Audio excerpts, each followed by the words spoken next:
Oke, halo semuanya. Selamat datang di acara Pasti Paham Investasi bersama CJCMB Sekuritas Indonesia. Perkenalkan saya dengan Tasya dari Digital Business dan ada rekan saya yaitu Ibu Fani Suherman dari tim Retail Research, di mana Pasti Paham Investasi pada siang hari ini akan membahas tentang temanya Yuk Ramai-Ramai Jadi Investor Saham. Jadi nanti Bu Fani akan menjelaskan kenapa kita harus menjadi investor saham dan mungkin saya nanti akan menjelaskan tentang gimana sih caranya bertransaksi atau melakukan jual dan beli saham lewat platform iTrade. Nah, kalau misalnya Bapak Ibu ada pertanyaan, bisa langsung ditanyakan saja ya lewat kolom Q&A. Jangan malu-malu ya Bapak Ibu ya. Dan nanti akan kita bantu jawab di sesi Q&A. Nah, kalau gitu tanpa berlama-lama lagi, saya mau persilakan Bu Fani untuk langsung aja membawakan materinya. Silakan Bu Fani. Oke, thank you banget Ibu Tasya untuk waktunya ya. Dan sebelum kita mulai nih pada siang hari ini, Bapak Ibu saya mau share promo-promo dulu nih ya dari CGSCMB. Ini ada promo apa aja? Nah, yang pertama di layar bisa Bapak dan Ibu perhatikan ya bahwa kita nih ada yang namanya promo Lucky 500. Nah, jadi ini promo apa? Jadi untuk Bapak dan Ibu ya yang buka rekening saham secara online di CJCMB ini bisa mendapatkan voucher investasi ini senilai Rp100.000 ya. Nah, ini bisa didapetin kalau misalkan buka rekening ini selama bulan Oktober ini aja Bapak Ibu ya, karena bulan ini adalah bulan inklusi keuangan. Nah, kemudian next yang kedua nih kita ada promo juga ya. Namanya Bio. Bio ini adalah bonus in Oktober. Jadi untuk Bapak dan Ibu yang hari ini ya udah ikut kelas pasti paham investasi untuk umum ya yang hari ini udah lagi berlangsung. Nah, ini kalau misalkan nanti Bapak Ibu tertarik gitu ya, kemudian ingin membuka rekening saham secara online. Nah, ini bisa mendapatkan hadiah langsung sebesar Rp100.000 gitu ya. Nah, ini juga sama nih khusus di bulan Oktober ya seperti itu. Dan kalau misalkan masih pikir-pikir gitu ya, nah mungkin mau ikut lagi selanjutnya. Ini kita masih ada 2 kelas umum lagi ya di bulan ini. Nanti itu di tanggal 24 dan 31 ya. Jadi Bapak dan Ibu nanti bisa daftar untuk membuka rekening saham secara online ya untuk mendapatkan promo ini. Kemudian next kita juga ada promo yang namanya Gen Z Challenge nih. Jadi untuk Bapak Ibu ataupun teman-teman ya yang suka banget nih buat Reels Instagram, kemudian buat TikTok gitu ya. Nah, ini kalian bisa ikutin lomba Gen Z Challenge ya dan ini bisa mendapatkan hadiah sampai dengan Rp300.000 ya. Nah, ini tapi pastinya cuma untuk 8 orang pemenang aja ya, nggak banyak-banyak. Nah, kemudian ada apa lagi nih, promo ada yang namanya free broker fee ya. Ini sampai dengan periode 31 Desember 2022 dan promo ini untuk siapa? Ini untuk nasabah syariah yang membuka rekening saham syariah ya, dan udah bertransaksi baik secara online dan ini juga tidak termasuk biaya levy ya. Kemudian ada promo lagi nih, ada yang namanya kita bisa mendapatkan voucher investasi senilai Rp50.000 ya. Ini juga periodenya sampai dengan 31 Desember 2022 ya. Ini juga sama berlaku untuk nasabah syariah yang membuka rekening saham syariah dengan RDN CIMB Niaga Syariah ya. Ini juga periodenya sampai 31 Desember 2022 ya. Dan kalau misalkan untuk Bapak dan Ibu yang tanya, "Oh, kalau gitu saya buka aja sekarang nih supaya bisa dapetin semua promonya ya." Nggak bisa ya Bapak Ibu ya, jadi hanya pilih salah satu aja promonya ya, nggak bisa diambil semua. Nah, mungkin itu aja dan saya juga ingin mengingatkan nanti untuk Bapak dan Ibu yang punya pertanyaan ya, baik yang di Zoom ataupun di Facebook ini silahkan langsung tuliskan pertanyaannya yang di Facebook. Dan untuk yang di Zoom ini bisa tuliskan pertanyaannya di kolom Q&A ya, yang nanti akan langsung kita bahas. Nah, sekarang saya mau share untuk presentasi kita hari ini ya. Kita mau bahas apa sih yang menarik? Nah, sudah terlihat ya Bapak Ibu ya. Nah, judulnya aja nih udah ngajak banget ya. Apa nih? Yuk ramai-ramai jadi investor saham. Ya, kalau ditanya kenapa sih harus jadi investor saham? Nah, nggak yang lain gitu ya alternatif investasinya. Ini nanti akan kita bahas nih. Kenapa sih pentingnya investasi ya? Pertama, kalau misalkan Bapak dan Ibu lihat, ini yang akan kita bahas hari ini nih ya. Jadi dari mulai pentingnya investasi kenapa, kemudian nanti kita akan jelaskan juga ya konsep dasar dari investasi saham itu kayak gimana sih ya, itu akan kita jelasin. Kemudian gimana sih cara kiat-kiat untuk memilih saham nih secara fundamental dan juga teknikal. Dan next yang terakhir adalah kalau misalnya saya udah tertarik nih, sekarang view market saat ini apa gitu ya, yang bagus dibeli apa, yang jelek apa gitu ya. Nah ini akan kita bahas juga di akhir ya. Dan kalau Bapak dan Ibu lihat nanti di slide sebelah ini tapi beda-beda ya Bapak Ibu ya mengikuti tergantung kosongnya di mana. Jadi kalau Bapak dan Ibu lihat barcode, ini bisa di-scan aja ya. Ini akan langsung mengarah ke pembukaan rekening saham secara online ya. Untuk mendapatkan tadi nih voucher, bisa dapat voucher investasi ya senilai 100.000. Oke. Nah, sekarang kita akan sebentar. Kenapa sih kita butuh yang namanya investasi Bapak Ibu ya? Jadi kalau kita lihat nih Bapak Ibu, manusia itu sebenarnya nggak jauh dari dua kata, yaitu fear dan juga greed ya. Kita takut pastinya, kita tuh nggak jauh dari rasa takut. Kenapa? Pastinya takut kalau misalkan kita nggak punya uang, betul ya. Nggak ada yang nggak takut nih kalau nggak punya uang, nggak apa-apa, santai aja gitu ya. Kan nggak bisa ya Bapak Ibu ya, kita nggak bisa makan cinta, tapi kita harus tetap makan pakai uang ya. Jadi pastinya kita akan termotivasi nih untuk bekerja dengan giat supaya bisa mendapatkan uang gitu ya. Kemudian setelah kita dapat uang, dapat penghasilan nih, nah kira-kira apa nih yang muncul nih? Yang muncul pasti greedy. Contohnya apa? Misalkan kita baru pertama kali gajian gitu ya. Wah, berasa kaya nih ya. Kemudian kepengen beli macam-macam. Mulai dari apa? Misalkan mau makan enak ya, mau beli baju yang bagus misalkan gitu ya, atau misalkan mau upgrade handphone ya dan sebagainya. Nah, di sinilah greedy kita nih biasanya muncul gitu ya. Dan kalau misalkan nih penghasilan kita ternyata nih nggak sebesar greediness kita yang apa ya gaya hidup kita yang tinggi gitu ya. Dan akhirnya ini membuat kita ujung-ujungnya berhutang, misalkan dengan menggunakan kartu kredit belinya gitu ya. Otomatis ketika udah deket-deket akhir bulan nih, nah ini biasanya kita mulai merasa takut lagi nih, aduh iya nih kayaknya nggak cukup nih sampai dengan akhir bulan, kapan gajian lagi gitu ya. Dan ini yang terjadi seterusnya gitu ya, kita takut bekerja, takut nggak punya uang, kemudian kita bekerja untuk menghasilkan uang, dan seterusnya ya, dengan konsumtif dan sebagainya. Nah, ini sebenarnya yang biasa memang terjadi dan ini yang siklus disebut dengan rat race gitu ya. Jadi intinya apa? Rat race ini adalah sebenarnya membuktikan bahwa seseorang itu belum berada dalam posisi yang financial freedom. Jadi belum bebas keuangan gitu ya, masih banyak tanggungan yang harus kita pikirkan gitu ya. Contohnya apa? Rata-rata ini case-nya adalah memang kebanyakan orang kantoran gitu ya, di mana kita harus bangun pagi, terus kita harus kerja, udah dapat gaji, nanti harus bayar cicilan, bayar kebutuhan rumah tangga dan sebagainya gitu ya. Kemudian di akhir bulan udah nggak ada tabungan dan akhirnya ini kita berhutang gitu ya. Begitu seterusnya. Nah, pertanyaannya yang harus kita renungkan adalah sebenarnya apa kita mau nih hidup seperti ini terus gitu ya. Kalau misalkan kita nggak mau, gimana caranya nih supaya kita bisa terbebas dari jebakan yang sama, rat race tadi gitu ya. Nah, selain itu, kalau misalkan jawabannya adalah, oh saya sih selama ini cukup-cukup aja ya gitu, saya nggak terlalu pusingin kalau misalkan gajian masih lama, oh nggak apa-apa, saya masih punya banyak tabungan dan sebagainya gitu ya. Tapi pernahkah kita berpikir nih Bapak Ibu, kalau seandainya kita udah dalam masa-masa akan pensiun gitu ya. Katakanlah udah deket-deket menjelang 50 tahun, 52 tahun ke atas gitu ya. Karena kita di usia 55 tahun kalau kita kerja kantoran gitu ya. Ini biasanya udah deket sama masa pensiun. Gitu di mana asumsi kalau kita udah nggak kerja kita harus mulai mikir nih, aduh kita hidup dari mana ya gitu ya.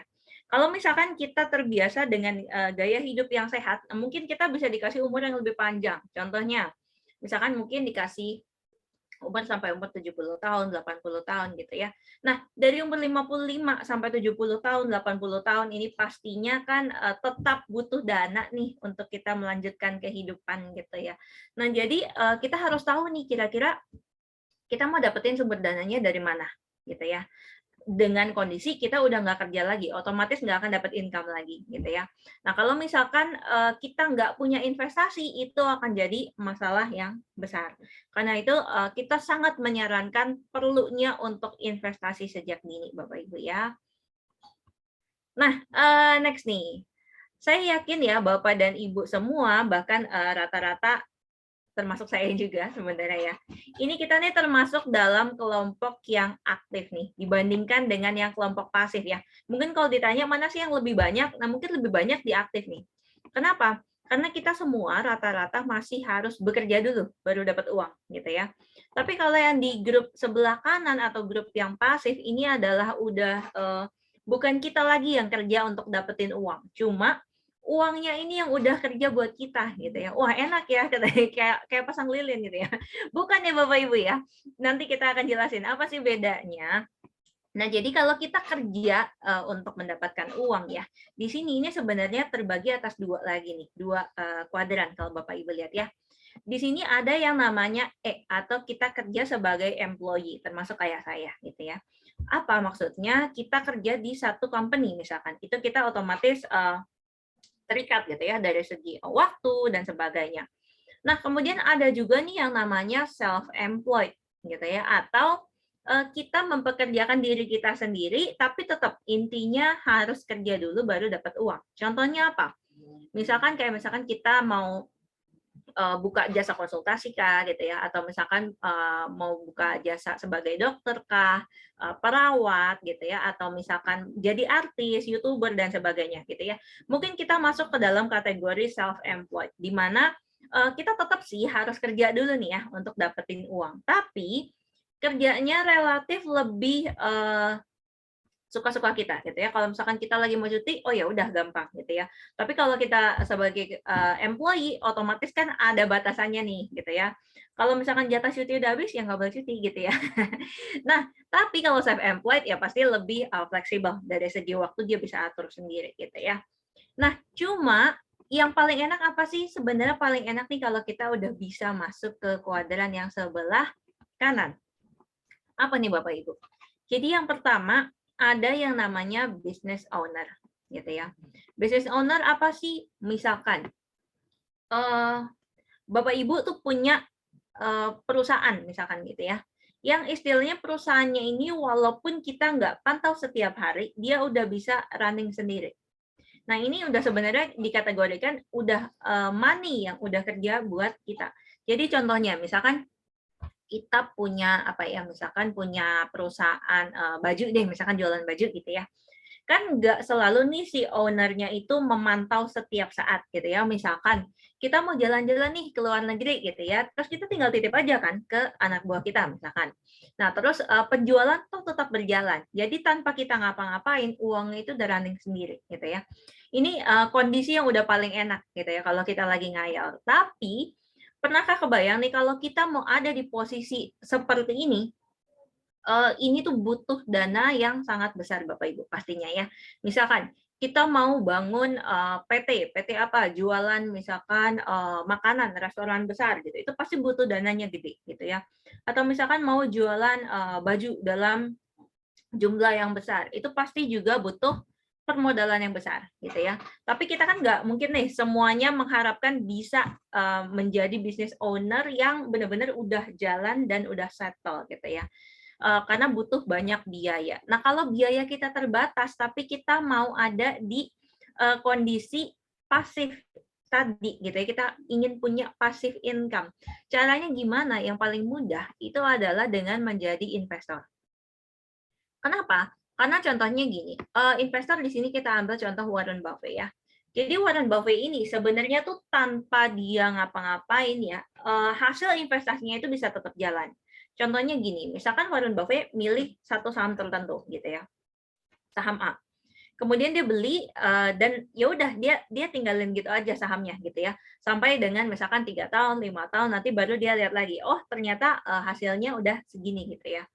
Nah, kalau kita menjadi investor dengan menerapkan seperti yang si Warren Buffett ini tanamkan, bisa nggak? Bisa aja gitu ya. Caranya gimana? Nah, kita tinggal pilih kira-kira kita mau invest di saham yang mana nih? Yang mana yang oke untuk kita taruh investasi jangka panjang gitu ya. Jadi kita beli, udah kita diemin gitu ya. Nah, ini Bapak dan Ibu kalau udah memulai ke arah sana, ini namanya udah mencoba menjadi investor, Bapak Ibu ya. Nah, kalau gimana caranya ini sebenarnya nggak bisa nih kalau kita cuma ngomongin tentang teori doang gitu ya, tanpa kita nyoba. Yang paling benar itu adalah kita bukan cuma ngedengerin doang secara teori, tapi kita juga harus langsung praktek gitu ya. Nah, mau coba praktek gimana? Nah, ini scan aja barcode yang di sebelah kanan bawah ya, langsung masuk ke opening rekening. Nah, itu nanti akan kita guidance. Kira-kira gimana sih cara investasi yang betul ya. Nah, next nih, biasanya Bapak Ibu, kalau sebelum kita mau mulai investasi gitu ya, kita harus membuat financial kita itu sehat dulu. Kenapa? Karena biasanya kita pengen investasi nih gitu ya, tapi uang saya buat makan sehari-hari aja ternyata belum cukup nih Kak, gitu ya. Gimana mau investasi? Nah, bisa aja nih ya punya pertanyaan seperti itu. Nah, sebenarnya caranya gimana? Ini harus diatur dulu gitu ya. Cara ngaturnya gimana? Misalkan gaji saya tuh pas-pasan loh Kak, gajinya UMR misalkan gitu ya. Gimana caranya supaya bisa invest?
Halo, sorry ya Bapak Ibu ya. Keputus tadi tiba-tiba koneksinya nih. Oke, kita lanjutin ya. Penting apa nih yang kewajiban yang harus kita penuhi ya? Pertama, pastinya kita harus punya tempat tinggal dulu ya. Kalau kita nggak punya tempat tinggal, pastinya ya nggak mungkin gitu ya. Kita harus punya tempat tinggal dulu. Kemudian yang kedua, yang harus kita penuhi apa? Makan. Pasti kita harus butuh makan ya. Kalau nggak makan nanti kita mati ya kan. Jadi kita harus tetap makan ya kan. Terus ada biaya apa lagi nih untuk pakaian gitu ya. Pakaian ya mungkin nggak usah yang terlalu mahal-mahal. Yang penting kita kan punya baju gitu ya. Kemudian apalagi nih, misalkan biaya sekolah. Kalau yang udah punya anak nggak mungkin nih kita nggak menyekolahkan anak kita gitu ya. Jadi ini udah jadi satu kebutuhan mendasar gitu ya. Kemudian misalkan apalagi biaya kesehatan, misalkan kita punya asuransi kesehatan gitu ya. Ini juga sesuatu yang penting untuk menghindarkan kita dari resiko yang tidak diinginkan gitu ya. Nah, ini otomatis sebenarnya adalah kewajiban-kewajiban yang memang harus kita penuhi dulu gitu ya sebelum kita memikirkan untuk mengikuti gaya hidup tertentu gitu ya. Nah, kalau ini semua udah terpenuhi gitu ya, baru sebenarnya kita bisa mempertimbangkan keinginan kita. Misalkan apa? Oh, saya kepengen punya tas gitu ya. Tasnya tapi kayaknya kalau tas yang gitu doang nggak ada mereknya jelek deh gitu ya. Dari bahannya jelek segala macam nggak bagus nih menurut saya gitu ya. Yang bagus tuh merek A atau merek B gitu ya. Nah, baru kita mulai ada keinginan untuk membeli tas tersebut misalkan ya. Ini kan udah masuk menjadi sebenarnya gaya hidup gitu ya. Jadi balik lagi kita harus pisahin dulu nih. Ketika kita dapat gaji gitu ya, yang mana sih sebenarnya yang harus benar-benar kita sisihkan untuk kewajiban gitu ya. Kalau itu udah selesai, kita harus tanya diri kita juga nih sebenarnya kita punya nggak sih cadangan untuk tabungan. gitu untuk dana darurat kalau terjadi sesuatu yang tidak diinginkan dan tiba-tiba tuh butuh dana yang gede gitu ya. Kita harus punya dana darurat. Nah, terakhir baru kita sisihkan nih untuk investasi, misalkan 10% deh saya mau sisihkan gitu ya. Tapi ini rutin Bapak Ibu gitu ya. Nah, udah disisihin, kalau masih ada sisa, ini yang baru kita gunakan untuk memenuhi keinginan-keinginan kita.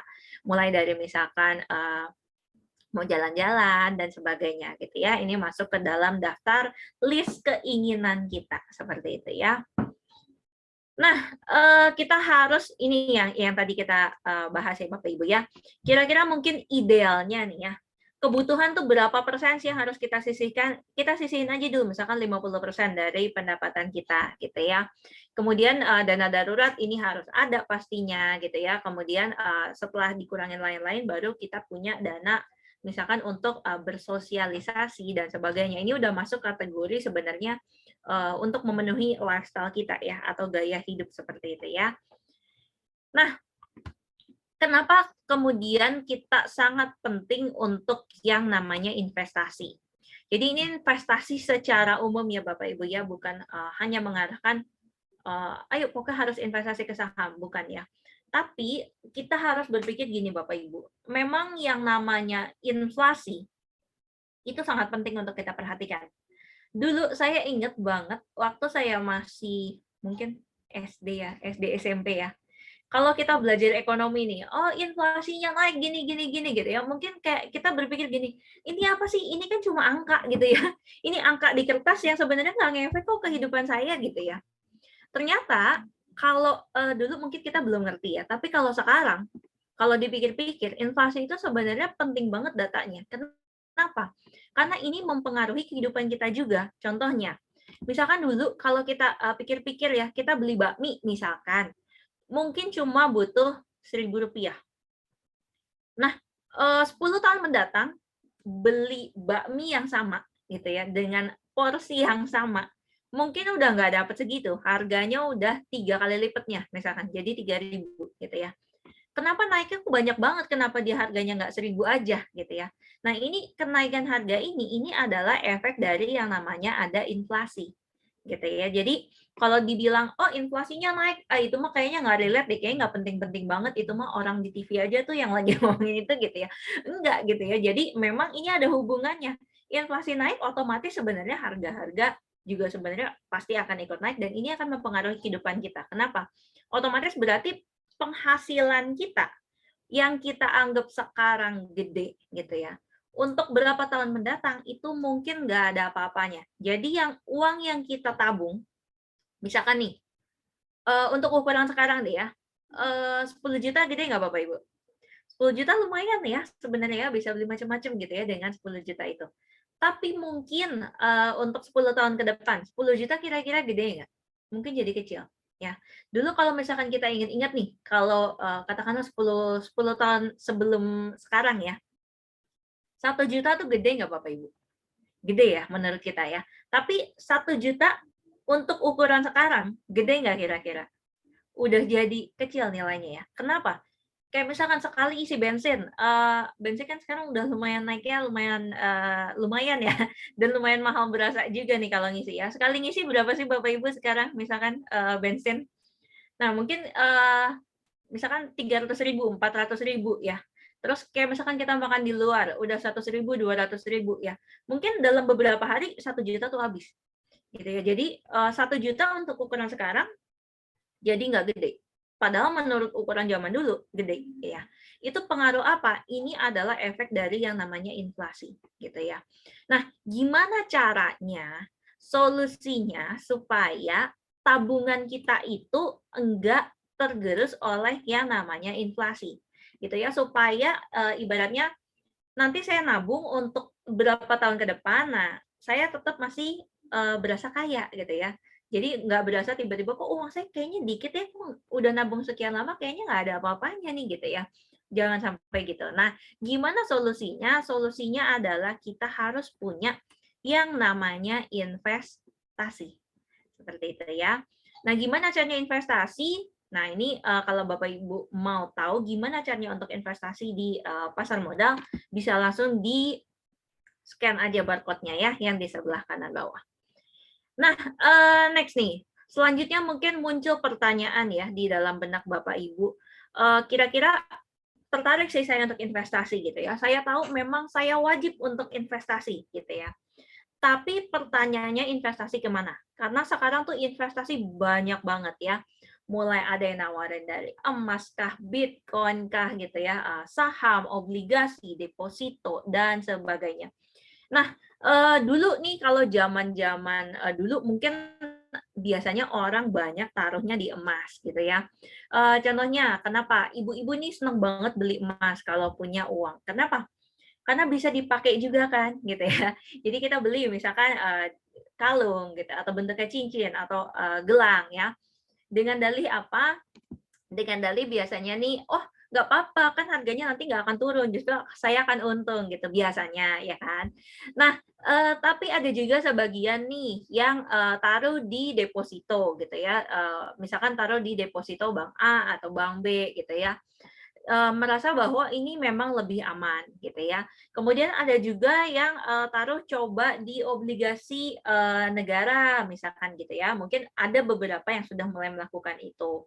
Nah, tapi, kalau dilihat nih, kalau ditanya mana sih yang punya, return yang paling tinggi dibandingkan dengan semuanya, yang mana nih Bapak Ibu? Itu adalah di saham ya. Jadi saham secara return paling tinggi dibandingkan dengan kita taruh di deposito aja atau taruh di emas ya atau taruh di obligasi misalkan seperti itu ya. Ini kita ambil dari data real, data yang memang aktual gitu ya. Ini kita tarik data dari tahun 2008 sampai dengan Desember 2021. Jadi secara jangka panjang saham itu sangat bergerak uptrend ya dan return-nya memang jauh lebih tinggi dibandingkan dengan alternatif investasi yang lain seperti itu ya.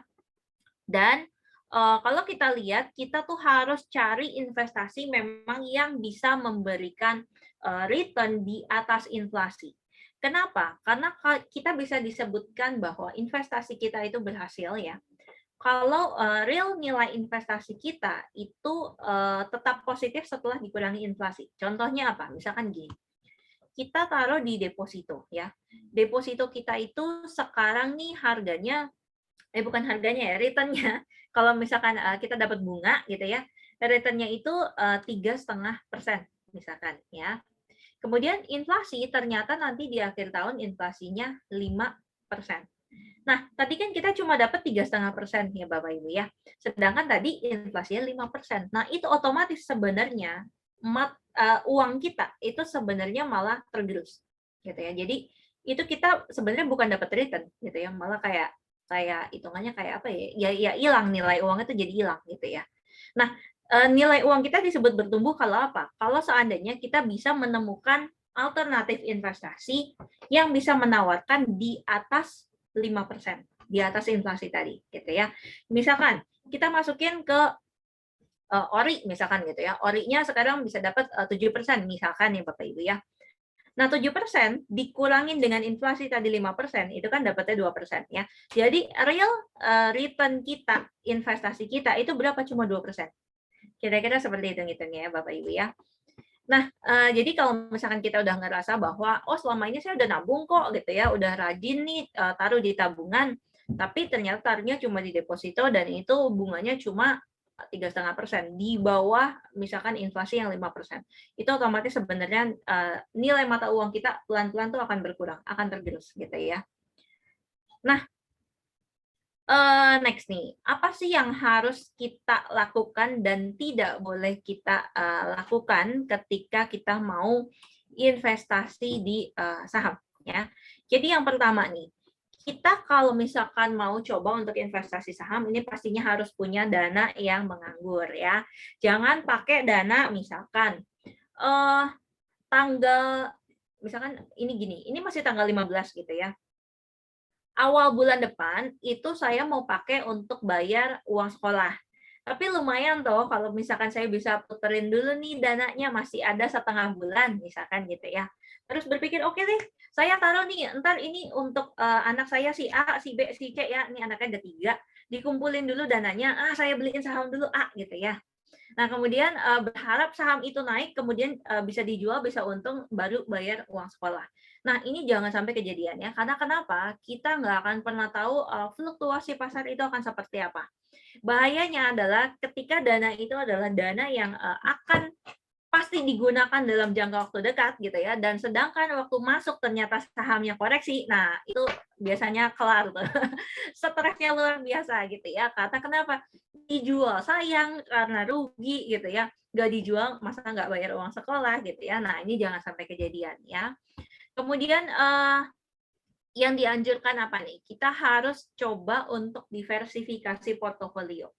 Kenapa? Karena gini, kadang-kadang, dalam satu ekonomi tertentu gitu ya, nggak semua sektor akan jelek gitu ya, tapi ada sebagian sektor yang jelek, ada sebagian sektor yang bagus pastinya gitu ya. Dan disitulah tujuannya, kita untuk, diversifikasi gitu ya. Jadi kalau seandainya kita masuk ke dalam sektor yang, ternyata yang kita masuk nih kurang bagus gitu ya, sektor yang lain ini bisa menutupi, kerugian kita di sektor yang satunya, seperti itu ya.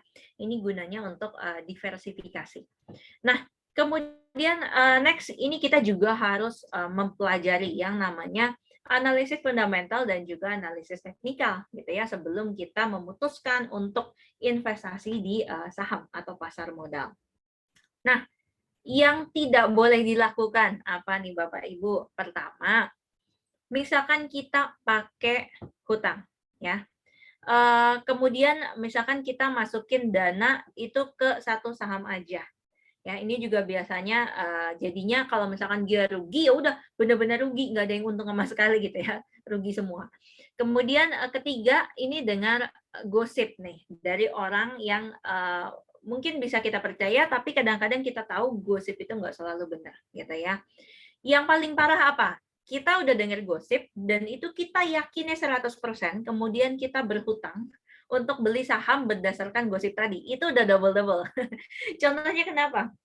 Ini orang bisa apa ya, kalau kejadian realnya Bapak Ibu ya, orang bisa gila karena hal ini.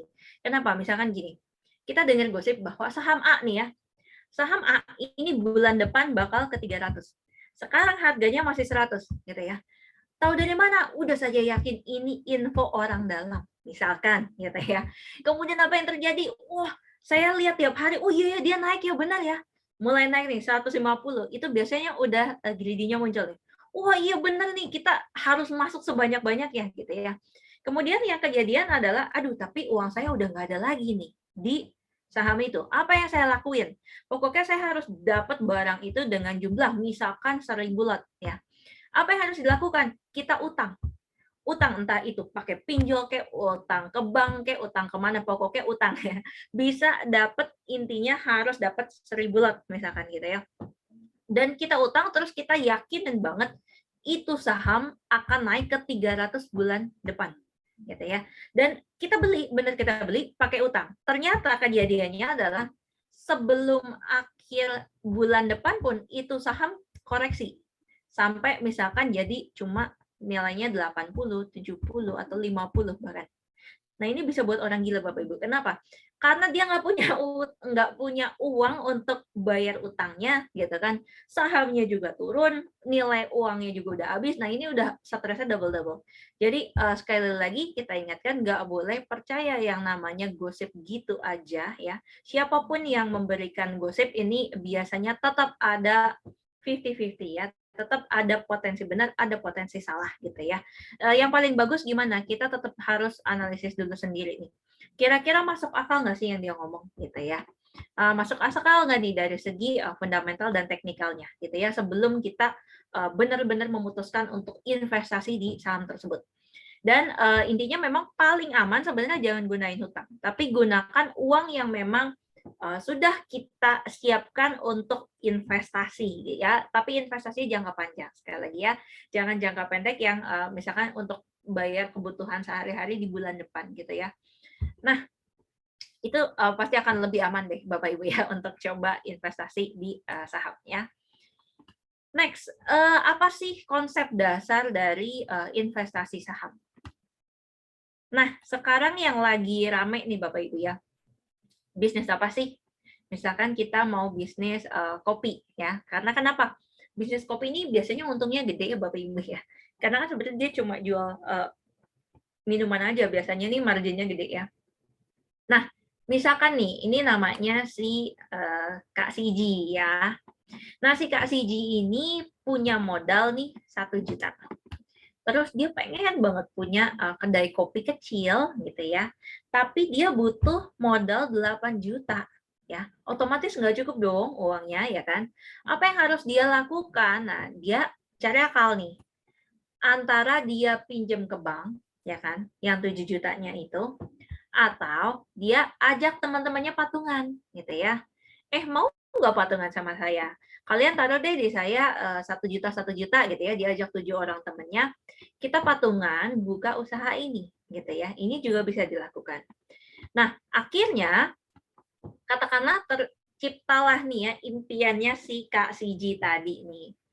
Dia punya satu bisnis kopi ya dengan modal tadi 8 juta.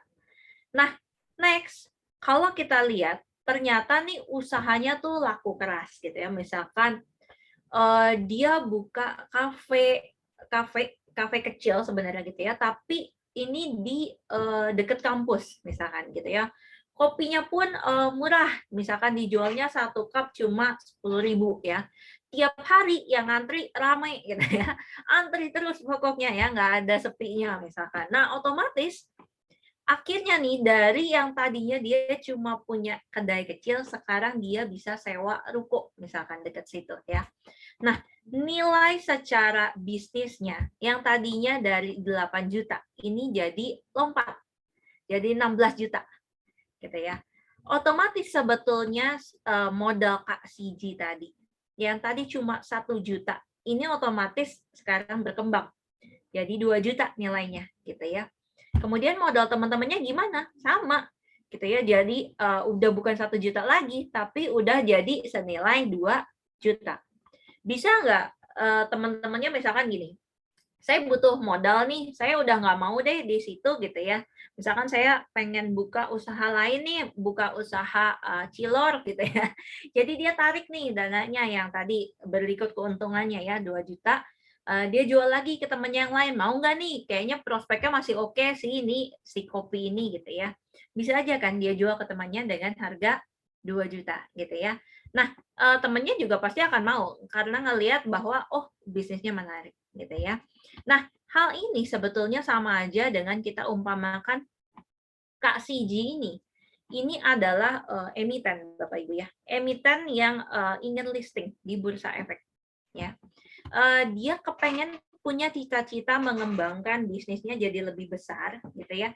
Tapi mungkin ada keterbatasan dana gitu. Dan apa yang dia lakukan? Dia harus melakukan penawaran umum atau IPO kan sahamnya gitu ya.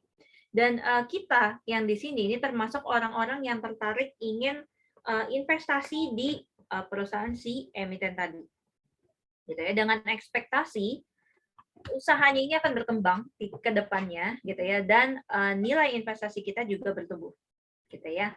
Dan nanti kalau udah naik harga sahamnya ini kita bisa jual lagi ke orang lain, gitu ya. Kurang lebih ini adalah konsep dasar mengenai tentang saham, gitu ya. Dan realnya gimana? Nah ini langsung aja scan barcode kita di sebelah kanan bawah ya. Langsung praktek ini biasanya akan lebih gampang dibandingkan dengan kita cuma cerita mengenai teorinya ya. Dan next kalau ditanya ini apa aja sih sebetulnya keuntungan-keuntungan yang bisa kita dapatkan dari investasi saham ya. Jadi yang pertama kita bisa dapetin yang namanya capital gain atau selisih antara harga beli dan juga harga jual gitu ya. Jadi misalkan Bapak Ibu beli saham di harga 200 misalkan gitu ya. Kemudian harga sahamnya naik nih jadi 300 gitu ya. Nah, otomatis tadi selisih antara 300 dengan 200 itu adalah capital gain yang Bapak dan Ibu dapatkan. Seperti itu ya. Next apa lagi? Ada yang namanya dapat dividen. Dividen ini apa? Ini adalah pembagian keuntungan yang biasanya dibagikan oleh emiten gitu ya untuk pemegang saham gitu ya. Ada memang beberapa emiten ini sangat rajin membagikan dividen gitu ya, dan dividennya pun gede. Misalkan ada yang bagi 80% dari labanya gitu ya untuk pemegang saham ya. Ada yang bisa cuma bagi 30%, ada yang 50%, ini beda-beda ya. Nah, kemudian apalagi nih? Biasanya yang menarik adalah dari segi pajak. Pajak untuk investasi saham ini termasuk rendah dan juga udah pajak final. Jadi nggak usah pusing lagi mikirin saya mau ngelaporin pajaknya gimana. Itu pajaknya udah secara otomatis dipotong gitu ya. Jadi nggak usah pusing. Terus next apa? Kita bisa punya bisnis satu perseroan dengan modal yang relatif kecil. Contohnya gimana? Misalkan kita pengen banget punya bisnis otomotif gitu ya. Tapi pastinya bisnis otomotif kira-kira butuh dana gede nggak Bapak Ibu? Butuh dana gede pastinya ya. Pertama apa? Beli mobilnya aja udah kena biaya. Terus buat showroomnya aja udah mahal gitu ya. Nah, tapi gimana caranya supaya kita tetap bisa punya investasi dari segi otomotif tadi gitu ya. Gimana caranya? Caranya adalah kita beli aja misalkan saham Astra Internasional gitu ya. Kenapa? Dengan kita beli saham Astra, berarti kan kita juga punya kepemilikan atau punya andil di bisnis Astra Internasional tersebut. Jadi dengan modal yang kecil, kita udah bisa punya bisnis otomotif. Kurang lebih seperti itu ya. Itu konsepnya kalau kita investasi di saham ya. Next nih Bapak Ibu, ada apa lagi? Saham itu juga secara likuiditas tuh tinggi. Jadi kapanpun sebenarnya Bapak Ibu tuh butuh uang gitu ya, Bapak dan Ibu bisa jualan gitu ya. Tapi sekali lagi, kenapa tadi nggak dikasih bahwa pakai dana dingin gitu ya? Kenapa? Karena balik lagi bukan masalah nggak liquidnya, liquidnya mah liquid gitu ya. Mau jual kapanpun bisa. Masalahnya pas dijual harganya lagi naik atau lagi turun gitu ya. Ini yang sama sekali nggak bisa diprediksi karena pastinya fluktuasi harga itu akan terus ada seperti itu ya. Dan yang paling yang harus kita highlight ya, kalau kita investasi saham, ini benar-benar nggak usah khawatir ini adalah investasi bodong gitu ya. Kenapa? Karena kita diatur dan diawasi oleh OJK gitu ya. Kalau investasi bodong gimana? Ini kita harus waspada justru ketika ada orang yang menawarkan gini. Kalian taruh aja uang di saya jamin 1 bulan itu akan dapat 5% di tangan, misalkan gitu ya. Nah ini udah ciri-ciri investasi bodong. Karena biasanya kalau aslinya sih ya nggak boleh sebenarnya menawarkan return dengan jumlah yang tinggi, apalagi nggak didasari dengan pemikiran logika yang masuk akal gitu ya. Jadi kalau tapi untuk saham ini Bapak dan Ibu nggak perlu khawatir karena ini benar-benar kita diatur dan diawasi oleh OJK seperti itu ya. Nah, kalau tertarik gimana caranya? Sekali lagi tinggal di-scan aja ya. Ini langsung masuk ke pembukaan rekening secara online di CGS CMB Sekuritas Indonesia.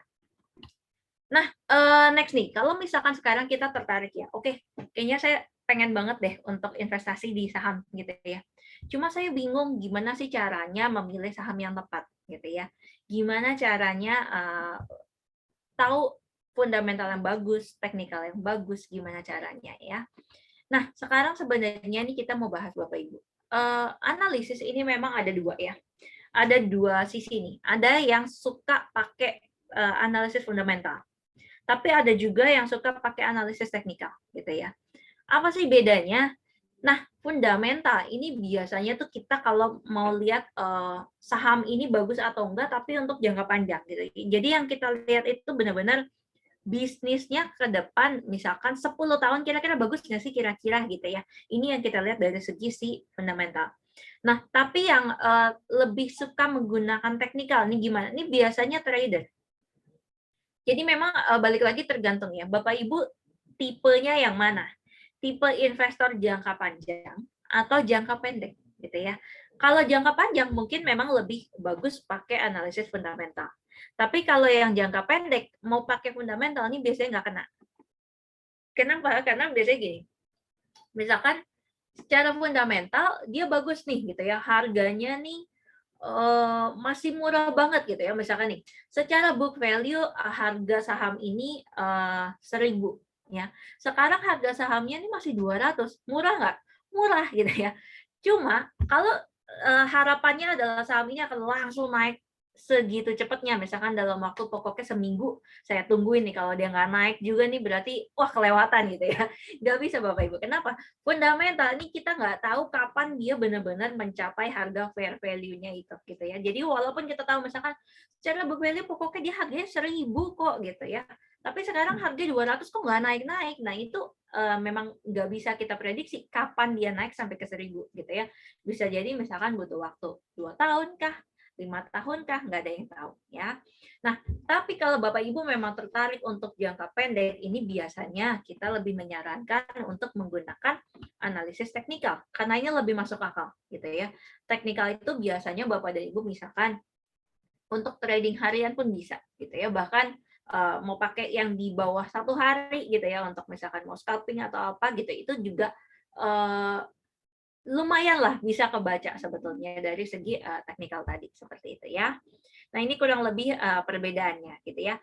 Terus kalau ada yang tanya bisa nggak nih saya gabung nih gitu ya, karena yang bagus itu biasanya nih yang digabung ya. Kalau sendiri itu biasanya kurang bagus, berdua tuh lebih bagus gitu ya. Nah gimana caranya? Bisa aja. Jadi contohnya gimana? Kita pilih dulu gitu ya, mana sih yang punya fundamental yang baik. Nah, setelah kita tahu, oh saham A nih ternyata fundamentalnya bagus gitu ya. Saya mau lihat dulu nih, secara jangka pendek dia menarik nggak untuk dibeli. Nah itu Bapak dan Ibu bisa lihat dari segi teknikalnya. Itu juga bisa menggabungkan seperti itu, gitu ya. Nah, next nih, fundamental itu sebenarnya apa sih? Ini sebenarnya kita butuh melakukan analisis secara keseluruhan ya Bapak Ibu. Jadi pertama kita harus tahu dari segi makroekonominya itu gimana gitu ya. Kemudian baru kita analisis industrinya seperti apa yang bagus. Kemudian baru kita masuk ke dalam pemilihan kira-kira mau belinya tuh di perusahaan yang mana gitu ya. Dan perusahaannya ini laporannya baik atau enggak. Kira-kira seperti itu gambarannya. Jadi harus tahu dari big picture-nya dulu baru masuk ke pemilihan perusahaannya gitu ya. Nah, apa aja yang perlu dilihat nih macam-macam ya, mulai dari profitabilitasnya, kemudian debt-nya kira-kira seperti apa gitu ya. Kemudian yang biasa dipakai oleh investor ini adalah perbandingan rasio. Mungkin kalau misalnya Bapak dan Ibu pernah dengar, oh ini secara PBV masih murah gitu ya, secara PE masih murah. Nah, ini adalah perbandingan yang namanya market ratio seperti itu ya. Nah, kemudian masalah teknikal. Untuk trading biasanya yang paling sering kita harus tahu adalah kapan sih kita harus beli, kapan kita harus jual, kapan kita hold saham itu gitu ya. Itu ini menggunakan teknikal semuanya ya. Nah, teknikal itu ada macam-macam ya Bapak Ibu ya sebenarnya, tapi intinya sebenarnya sih kita harus tahu secara konsep candle dari sebuah teknikal itu seperti apa. Kita harus tahu ya. Karena kenapa? Kita kalau udah bisa baca candle itu kita bisa tahu sebenarnya ini lagi banyak orang beli atau lebih banyak yang jualan. Kalau lebih banyak yang beli artinya besok masih bisa naik. Kalau lebih banyak yang jualan artinya dia masih bisa koreksi gitu ya. Mungkin itu yang bisa kita lihat. Tapi mungkin saya akan bahas sekilas aja karena kita punya kelas khusus sendiri Bapak Ibu ya. Jadi di CGSMB itu kita punya kelas lengkap banget, mulai dari mau belajar teknikal, belajar fundamental, kemudian kira-kira mau tahu stock picks apa yang menarik gitu ya. Kemudian strategiknya itu kira-kira gimana, money management gimana, pokoknya lengkap. Tapi gimana? Ada syaratnya. Kalau Bapak Ibu ini udah jadi nasabah dari CGSMB ya. Jadi kalau belum jadi nasabah gimana? Scan barcode yang di bawah, oke? Nah, next nih Bapak Ibu ya. Kita akan bahas mengenai view market saat ini. Seperti apa sih gitu ya. Banyak banget kalau misalkan Bapak dan Ibu baca, banyak yang bilang ya, tahun depan itu tahun yang gelap gitu ya. Tahun gelap gimana? Apa karena udah nggak ada lampu gitu ya? Bukan ya Bapak Ibu ya. Tapi karena potensi resesi di masa depan, di tahun depan itu kelihatannya cukup terbuka lebar. gitu ya. Dan resesinya itu bukan cuma US yang resesi, tapi resesi global. Nah, bicara tentang resesi, kalau dilihat memang secara probabilitas US terkena resesi itu tinggi ya. Jadi US potensi kena resesi itu 50%. Tapi kalau ditanya Indonesia gimana nih? Jangan-jangan kita juga akan masuk ke dalam resesi gitu ya. Kita probabilitas resesi di tahun depan itu kecil, cuma 5%. Dibandingin US itu 50% gitu ya. Jadi kalau ditanya masih khawatir nggak? Sebenarnya boleh khawatir, tapi nggak usah terlalu khawatir berlebihan gitu ya. Kalau dilihat dari segi ekonominya, karena Indonesia ini masih cukup kuat gitu ya. Kemudian next, kenapa US potensi resesinya tuh gede tahun depan? Pertama, kita bisa lihat dari yang namanya inverted yield ya. Karena udah terjadi inverted yield, Bapak Ibu, di mana US Treasury yang lebih kecil itu yieldnya tuh jadi lebih tinggi gitu ya. Ini biasanya ini mengindikasikan ke depan memang bisa resesi gitu ya. Dan kalau misalkan Bapak dan Ibu lihat by historical, inverted yield yang sudah terbentuk ini terendah dalam kurang lebih 22 tahun. Artinya apa? Potensi terjadinya resesi ini cukup tinggi kalau kita lihat ya. Misalkan gini, di tahun 2008 kita kan pernah resesi ya Bapak Ibu ya. Nah, di sini kelihatan banget nih ketika inverted yield-nya udah nyampe dekat sini itu terjadi resesi tahun depannya gitu ya. Nah, sekarang posisi kita nih di sini udah lebih rendah bahkan dari sebelumnya gitu ya. Apakah akan terjadi resesi? Kelihatannya bisa mengarah ke arah sana memang iya gitu ya. Tapi pastinya nanti actualnya gimana kita harus lihat lagi ya. Nah, kemudian next apa? Kenapa sekarang Dow Jones cenderung terkoreksi dibandingkan dengan kenaikan Dow Jones kayaknya lebih banyak dia koreksinya gitu ya. Kenapa? Karena dari segi US Treasury ini udah lagi naik terus dan biasanya US Treasury naik itu akan disertai dengan penurunan di saham. Jadi makanya nggak heran kenapa Dow Jones-nya cenderung terkoreksi gitu ya. Nah, ini perbandingan untuk Indonesia. Forecast ekonomi Indonesia sendiri itu sebetulnya masih positif ya, karena rata-rata kayak misalkan US, China itu malah proyeksinya GDP tahun ini justru akan turun. Nah, sedangkan Indonesia justru diproyeksi tahun ini malah GDP akan naik gitu ya. Jadi makanya sebenarnya kita masih optimis sih dengan Indonesia gitu ya.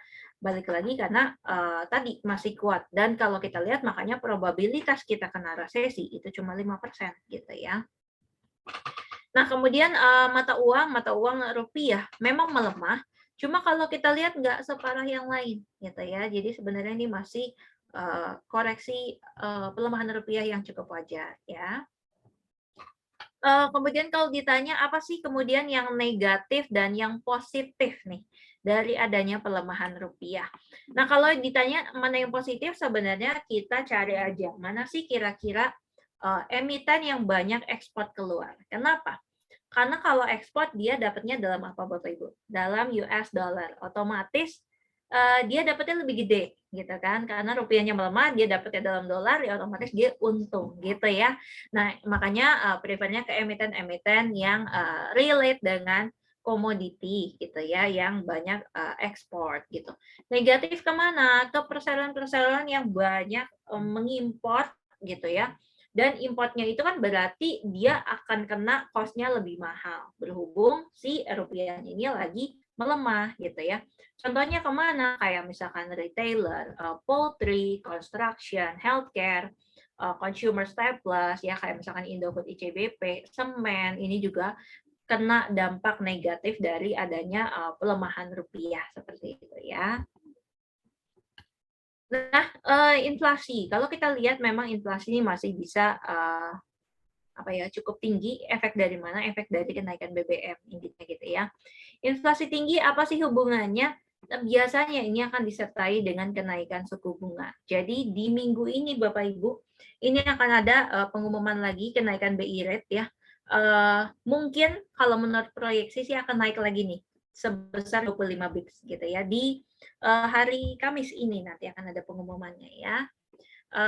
mungkin ini adalah salah satu mungkin cara yang dilakukan oleh Bank Indonesia untuk bisa meredam inflasi gitu ya.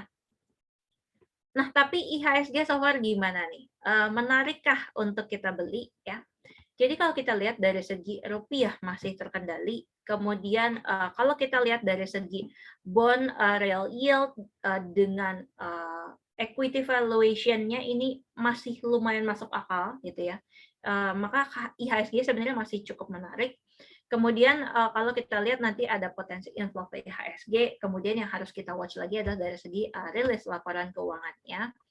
Nah, bicara tentang bond real yield ya dan juga equity valuation. Kalau kita lihat dari segi spread antara bonds-nya Indonesia dengan bonds-nya US gitu ya. Ini spread-nya tuh kalau kita lihat masih cukup tinggi Bapak Ibu ya. Artinya apa? Kalau spread-nya itu masih cukup tinggi, biasanya nih bonds Indonesia masih menarik untuk asing. Bagusnya kenapa? Kalau bonds kita udah nggak menarik untuk asing, itu akan ada yang namanya capital outflow. Jadi dana asing dari sini ditarik, dibawa ke sana gitu ya. Itu pastinya akan jelek buat rupiah kita, jelek buat semuanya lah gitu ya. Tapi karena memang spread-nya ini masih lebar, artinya asing juga masih tertarik untuk taruh dana di kita gitu. Yang artinya mungkin rupiah sebenarnya masih bisa stabil ke depan gitu ya, kurang lebih. Nah, kemudian dari segi GCI atau IHSG. IHSG secara valuasi ini sebetulnya memang kurang lebih nih di sekitar P-nya tuh 13,9% gitu ya. Dibilang murah banget, murah enggak?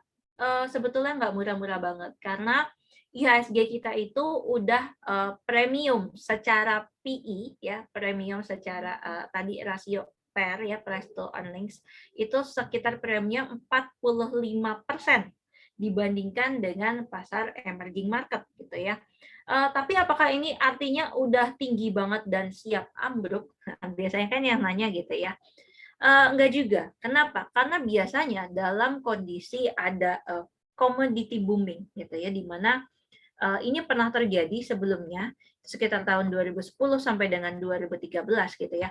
Ketika harga-harga komoditas naik, itu memang potensi IHSG premium itu memang tinggi gitu ya. Bahkan IHSG itu pernah mencapai premiumnya itu 55% dibandingkan dengan emerging market. Gitu ya. Ini kurang lebih gambaran IHSG saat ini seperti itu. Nah, kalau kita tanya, ini banyak juga ya yang ditanya oleh investor. Sekarang dekat-dekat akhir tahun nih, apakah akan ada potensi window dressing gitu ya? Kalau kita lihat posisi sekarang untuk local cash level itu udah nggak terlalu tinggi. Artinya apa? Potensi dia untuk beli dalam jumlah besar ketika akhir tahun untuk window dressing itu agak relatif kecil gitu ya. Jadi kalau ditanya potensi wind dress ini gede atau enggak, menurut kita enggak terlalu gede ya. Tapi yang menarik apa nih ke depan? Yang menarik adalah justru nanti pengumuman MSCI ya tanggal 10 November. Kenapa? Karena ada kemungkinan nih akan ditambah lagi ad-nya tuh yang masuk MSCI sahamnya kemungkinan akan ada 8 lagi nih yang akan diumumkan di 10 November. Ini menurut prediksi kita ya. Kemudian proyeksi sektor nih ya yang punya result di atas estimasi itu siapa aja, kita masih suka sektor ini ya. Ada large banks, kemudian coal, pegas, jasa marga, sama PI ini yang menurut kita bisa beat estimate atau laporan keuangannya baik ya, kurang lebih seperti itu. Kalau ditanya kita sekarang kalau gitu dengan potensi tadi ya terjadi resesi dan sebagainya, kira-kira mau ngelihatnya ke saham apa nih? Nah, ini saham-saham yang menurut kita bisa Bapak dan Ibu perhatikan ya. Dan bisa dilihat di slide, ini kurang lebih ada big banks, kemudian ada telco ya, ada UNTR, SMGR, Pegas, juga Mika ya. Kurang lebih seperti itu. Dan itu aja sharing saya hari ini, Bapak dan Ibu. Sekarang kita akan masuk ke dalam sesi tanya-jawab. Thank you. Iya, terima kasih Bu Fani.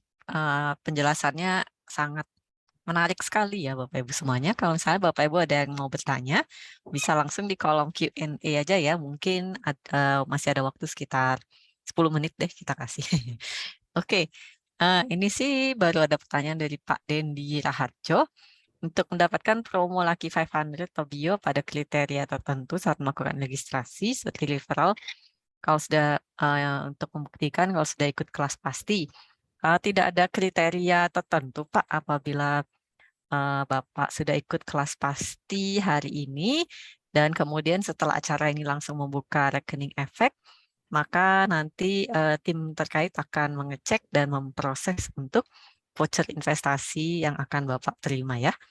Jadi langsung aja kalau Bapak mau membuka rekening efek di website kita di www.cimb.co.id.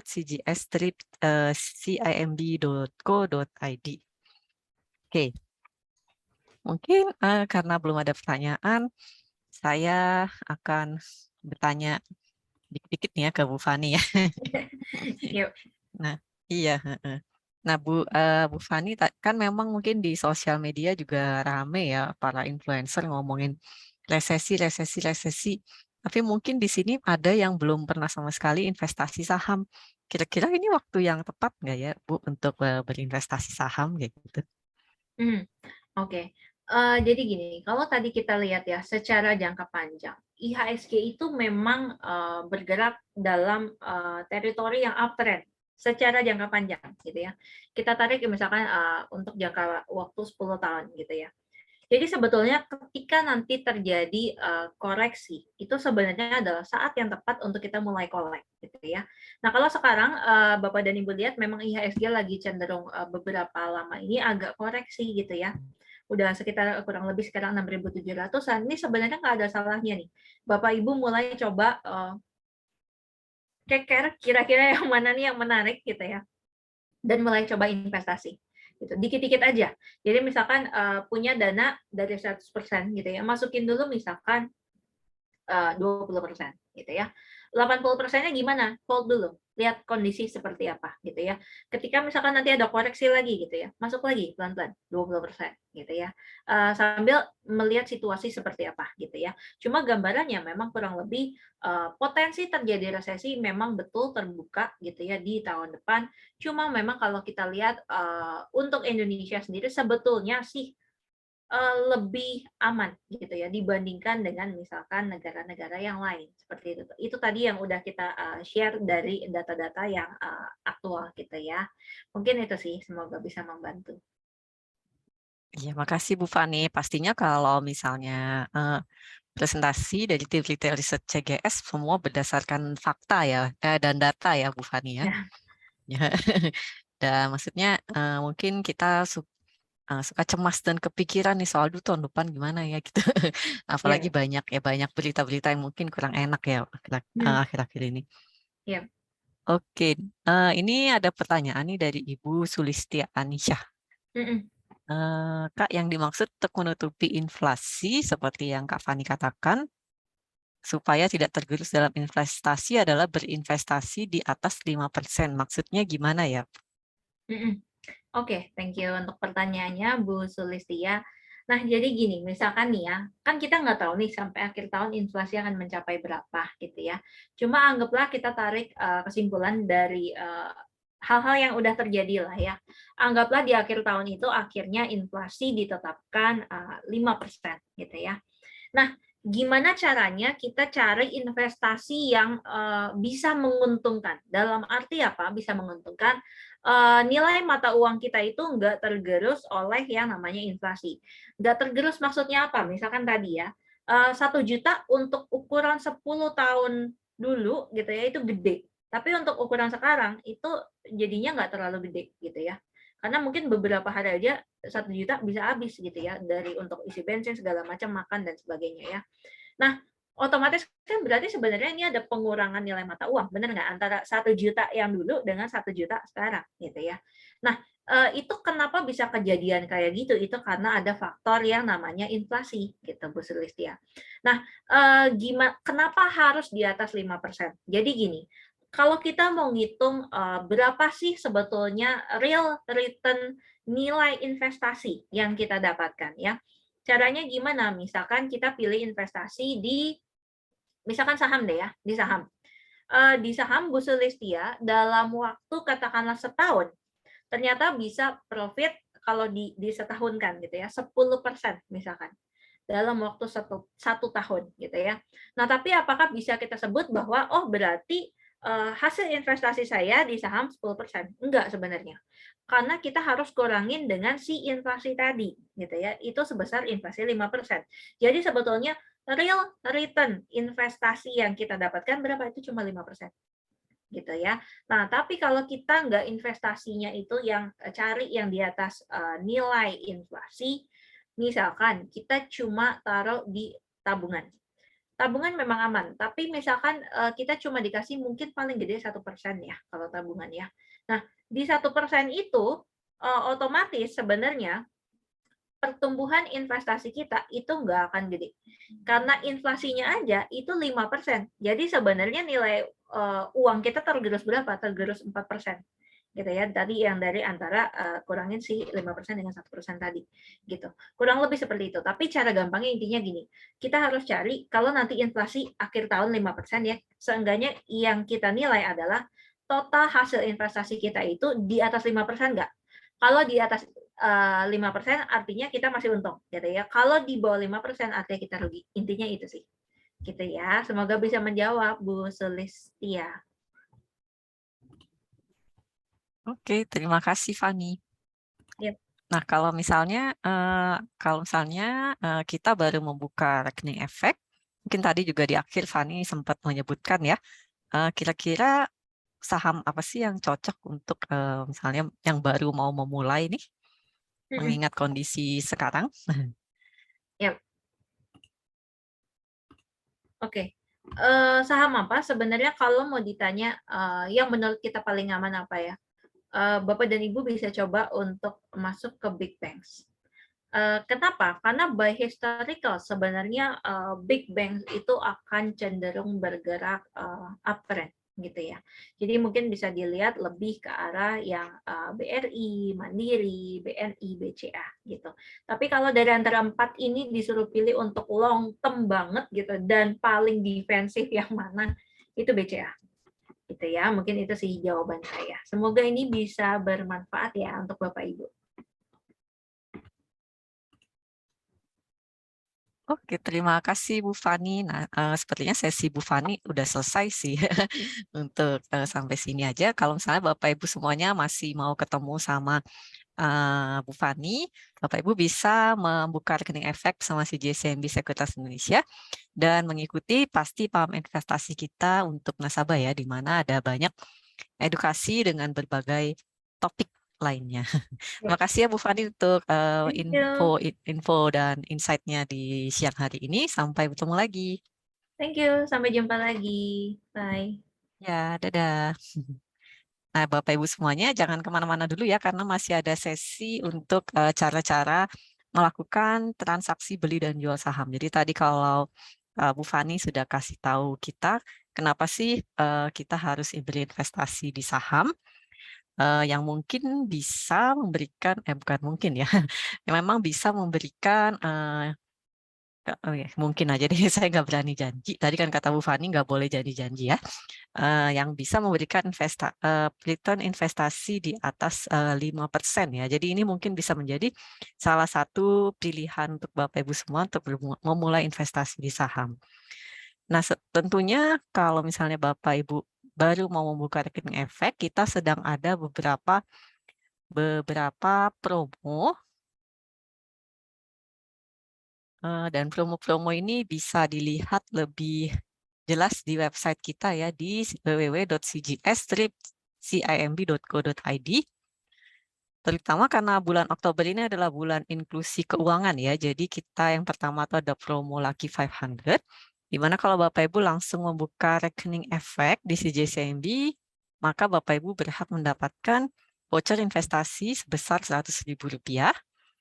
Dan kemudian ini ada bonus in Oktober ya. Jadi kalau misalnya bonus in Oktober ini, kalau Bapak Ibu mengikuti kelas pasti paham investasi untuk umum itu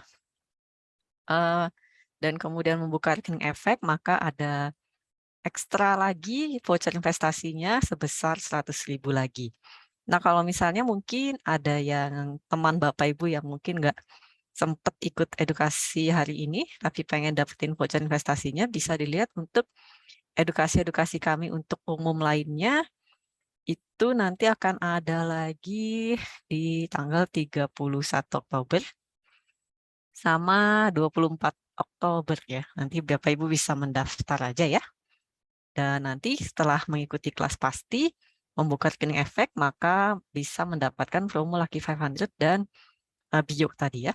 Dan seperti yang tadi saya sampaikan, tidak ada kriteria tertentu ya. Nanti kalau Bapak Ibu sudah membuka rekening efek dan ikut kelas pasti, tim terkait kami akan memproses untuk voucher investasinya.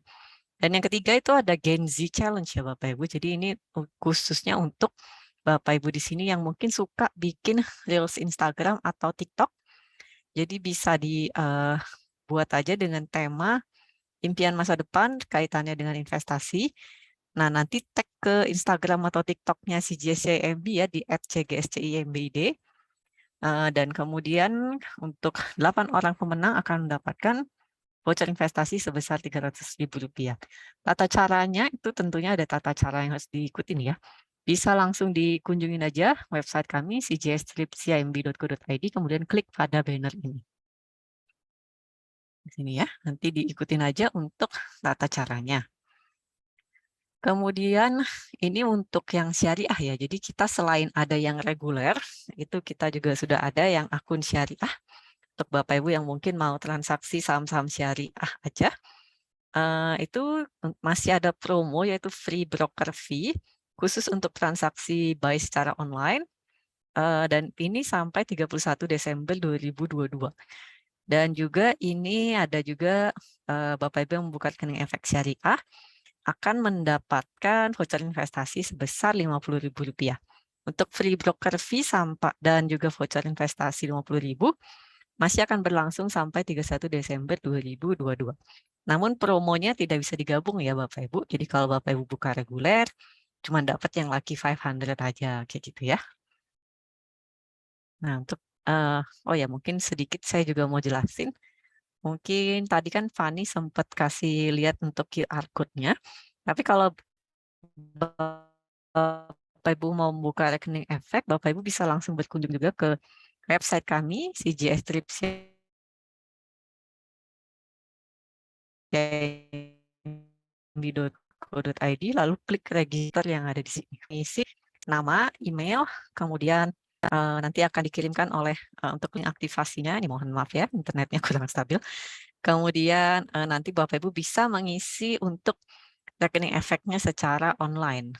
Jadi kalau misalnya tidak ada kendala, itu biasanya jadinya cepat banget Bapak Ibu. Jadi mungkin cuma 1 hari kerja jadi. Bahkan kemarin ada yang dia isi pagi, mungkin dia semuanya lancar ya, tidak ada kendala, data-datanya juga lengkap dan sesuai semua. Sorenya itu dia udah jadi ininya untuk user ID-nya. Jadi dia langsung terima user ID, password, dan PIN itu di sore harinya gitu. Cuman kalau nanti Bapak Ibu pada saat pengisian menemui kendala, bisa langsung WA aja ke nomor customer service kami yang ada di sini. Nanti pasti dibantu oleh bagian customer service kami.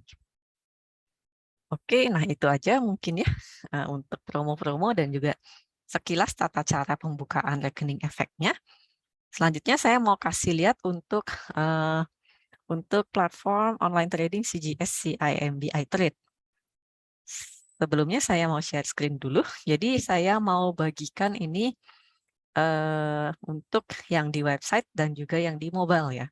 Tapi mungkin pertama-tama saya mau kasih lihat yang di mobile dulu karena tentunya Bapak Ibu pasti lebih banyak menggunakan mobile ya daripada laptop. Bentar ya. Nah, untuk yang mobile ini sebenarnya kita udah bisa untuk mendownload di Play Store maupun App Store ya. Jadi ini adalah untuk tampilan yang barunya. Kalau nanti Bapak Ibu membuka rekening efek dan memilih full online, biasanya Bapak Ibu akan langsung menggunakan platform trading yang baru ini. Sebentar saya login dulu ya. Jadi di sini saya harus menginput username dan passwordnya. Nah, jadi tadi seperti yang saya sampaikan, kalau Bapak Ibu sudah membuka rekening efek, nanti username passwordnya akan Bapak Ibu terima lewat email. Nanti bisa langsung login. Biasanya ada satu lagi yaitu PIN. Tapi PIN itu digunakan nanti setelah Bapak Ibu bisa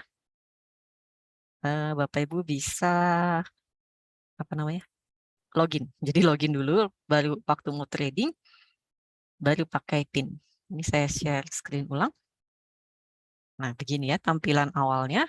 Sudah bisa dilihat ya. Itu marketnya emang masih running kayak gitu. Jadi sekarang itu bisa dilihat untuk IHSG-nya 6.825. Ini berubah-berubah terus. Dia naik ya. Oh, padahal tadi pagi turun ya. Bapak Ibu bisa lihat chart di bawah ya, itu ada sempat mengalami penurunan dalam, naik, lalu ini tiba-tiba naik sebanyak 0,23%, 13 poin ya, naik tipis ya dia ya. Nah, itu di bawahnya ada 893 saham yang sedang ditradingkan hari ini, 197 yang naik, 542 turun, 452 tidak berubah. Kemudian itu di bawahnya ada informasi tentang volume, value, net foreign buy sell, frekuensi gitu-gitu. Nah, kemudian Bapak Ibu bisa lihat kan itu di atas chartnya ada logo kayak landscape pin handphonenya. Jadi itu untuk fungsinya untuk memunculkan chart ya. Kita ubah dulu untuk chartnya menjadi, untuk mode handphonenya jadi landscape. Kemudian kita landscape pin. Nah, dia muncul untuk, ini untuk intraday dari IHSG ya. Kalau misalnya mau lihat 1 tahun ke belakang, nah kayak gini. Tapi ini secara area ya. Kalau kita mau ganti jadi candle, kayak yang tadi Bu Fani sampaikan untuk analisa teknikal, jadi dia seperti ini. Oke. Sebentar, nah kalau kita tegakin lagi atau jadiin portrait lagi, maka dia akan kembali lagi kayak gini. Gitu ya. Kemudian di atasnya itu bisa dilihat ada menu-menu ya, top stock, indices, running trade. Kalau misalnya kita tap 3 garis yang di atas ini, itu juga memunculkan menu-menu lainnya. Kalau kita tap top stock, itu adalah top gainers dari IHSG hari ini ya. Jadi bisa dilihat itu ada top gainers yang satu harinya bisa mencapai, wow, marinya 10% ya. Ya. Ini kalau misalnya trader biasanya suka menggunakan top frekuensi, terutama kalau para trader ya. Jadi kita bisa lihat yang lagi rame ditradingkan itu apa. Kita lihat itu ada saham Siko ya. Siko, BRM, Bumi, tapi buminya turun, BRMS dan sebagainya. Biasanya kalau para trader itu, terutama scalper ya, melihatnya pada bagian top frekuensi. Tapi ini enggak untuk jangka panjang ya Bapak Ibu ya. Kalau misalnya mau jangka panjang seperti yang tadi Bu Fani sarankan, kembali lagi ke bank-bank konvensional. Gitu. Jadi ini untuk informasi aja, apa sih yang top gainer, top loser, top frekuensi, dan top value yang ada di market. Kita lanjut, ini ada indeks, indices, indeks ini adalah indeks-indeks yang ada di IDX. Running trade ini yang sedang berjalan, sebentar lagi dia mati ya maksudnya, karena ntar lagi dia freeze ya. 14.50 itu dia marketnya freeze. Jadi kayak pembentukan harga penutupan gitu. Ini untuk currency. All broker sekarang sedang ditutup. Ini udah masuk 14.50, jadi kayaknya datanya akan untuk sementara tidak bisa diakses ya, karena udah freeze untuk pembentukan harga penutupan. Nah, ini untuk trade summary. Kalau kita mau ganti-ganti sahamnya, ini kan untuk BBRI, kita ganti-ganti Bumi kali. Yang tadi banyak Bumi selalu jadi top frekuensi. Nah, ini kayak gini. Untuk trade summary ya, melihat pada transaksi frekuensi hari ini, dan juga kayak dia match di jam berapa aja, itu kita bisa lihat di bagian trade list ini. Ini lagi nggak terima data ya, karena lagi list tadi. Nah, selanjutnya itu ada menu watchlist. Ini untuk membuat watchlist ya. Ini kalau IDX ini dia menunjukkan semua saham secara keseluruhan. Kalau membuat watchlist itu di menu favorite. Tap di sini. Sebentar, salah. Tap list group untuk membuat watchlist yang baru. Ini. Tap di sini untuk memilih saham mana yang mau dimasukin. Sini. Nanti dia akan muncul di menu favorite ini. Untuk menghapus watchlist-nya. Oke. Nah, selanjutnya itu ada quote. Quote juga bisa diakses di sini ya. Ini untuk harga dari suatu saham. Informasi harga dari suatu saham. Jadi seperti Bumi, last dan price-nya di 163, 0,62%, naik 1 poin. Kita bisa lihat semua untuk previous close by previous close, open, high sama low-nya di bagian sini. Kemudian ini bisa langsung buy, dan untuk bintang itu bisa langsung jadi bisa langsung dimasukin ke watchlist kalau kita tap pada bintang di situ. Market depth ini seperti order book ya, jadi kita bisa melihat untuk bid dan offernya Bumi di sini. Lagi nggak data not available ya, nanti dia akan muncul lagi itu jam 15.01. Nanti saya bisa kasih lihat di website. Running trades ini khusus running trade saham Bumi aja ya. Jadi kalau yang di atas itu running trade semuanya, kalau yang di sini running trade per saham. Nah, selanjutnya kita lihat menu, mungkin kita lihat menu trade dulu ya. Jadi ini ada buy. Nah, ini kalau kita mau beli Bumi. Kalau kita mau jualan, tap aja di sini, sell. Tapi di sini saya belum punya Bumi, jadi kalau bisa dilihat itu available lots-nya 0. Jadi kalau misalnya saya mau beli Bumi, dia last dan price-nya kan 163. Misalnya saya pasang di sini langsung. Ya, pasang aja 159 deh. Oke. 159, satu lot itu 100 lembar ya. Jadi hanya yang dibutuhkan hanya Rp15.900 aja. Kita buy. Jangan lupa ada komisi ya. Ini adalah perkiraan komisinya. Komisinya di CJCMB itu adalah 0,1815% untuk buy dan 0,2815% untuk sell. Ini tadi kita udah masukin PIN, confirm order. Ini itu ada notifikasi ya. Kita langsung tap. Ini kita tap pada yang 3 garis di bawah ini ya untuk langsung menuju ke order list. Jadi di sini bisa langsung terlihat untuk Buminya masih open. Kalau open artinya kita masih antri di harga 159. Kita baru tahu apakah dia match atau enggaknya nanti pada 15.01 nanti ya. Pada sesi closing. Tapi biasanya kalau udah sesi closing mungkin ordernya akan tercek sih kalau misalnya harga yang kita input itu nggak sesuai dengan harga penutupan. Jadi ini kalau kita mau melakukan amen atau withdraw, amen itu untuk mengubah harga atau quantity, withdraw untuk melakukan cancel atau pembatalan ya. Saya mau naikin. Jadi tadi saya antri 159, saya mau naikin jadi 160. Jadi muncul untuk order status yang baru di harga 160.